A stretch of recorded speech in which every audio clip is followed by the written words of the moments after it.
What I would say about this last segment, there's a lot to say.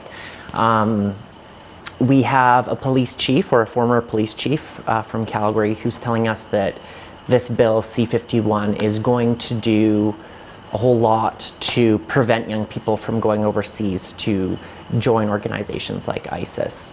And on the other hand, we have a social worker who's very involved in working with young people in newcomer Canadian communities in Calgary, who's telling us that these young people who are the children of newcomers or newcomers themselves to Canada are already being profiled and targeted by the police as adolescents.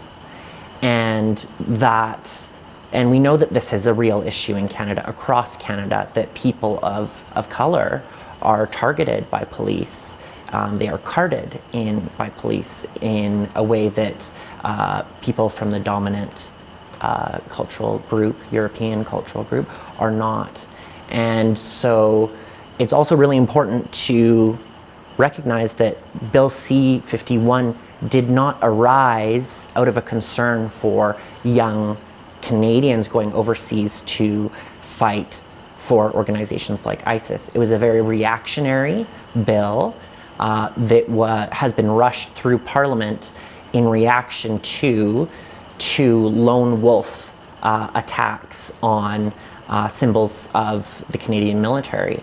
The men who committed these murders were, very unstable. There's a lot of evidence that they had significant mental health issues.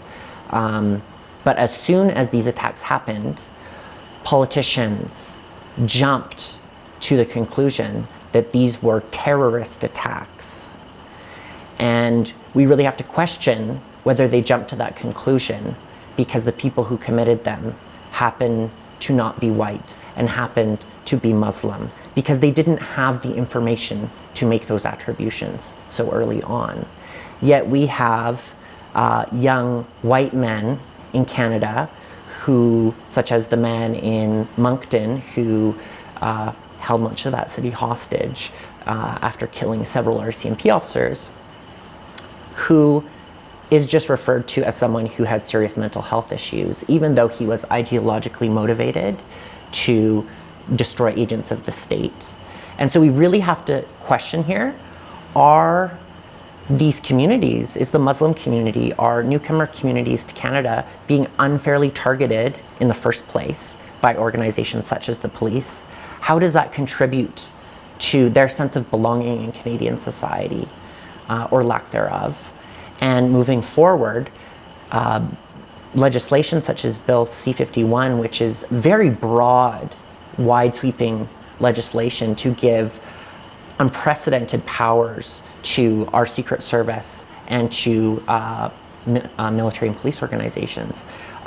Is this really about the Muslim community, and is this really about protecting Canadians? Because this legislation would not have prevented those attacks from occurring in Ottawa and in Quebec.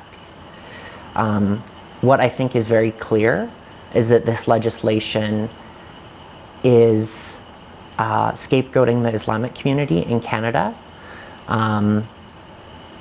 Various Muslim or national Muslim organizations have been called before Senate hearings and have been maligned as organizations that fund and support terror in a way that is, in my opinion, very un-Canadian.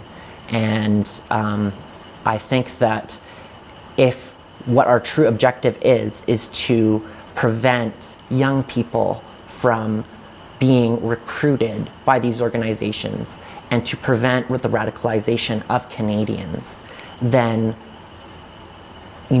legislation that gives police more powers to do things like racial profiling and unfairly target religious minority communities is actually, I think, contributing to potential radicalization in the future. And we need to, as a Canadian society, recognize that we have a Charter of Rights and Freedoms in place, not to protect the majority, but to protect all groups, regardless of their social identification, religious identification, sexual orientation, so on and so forth.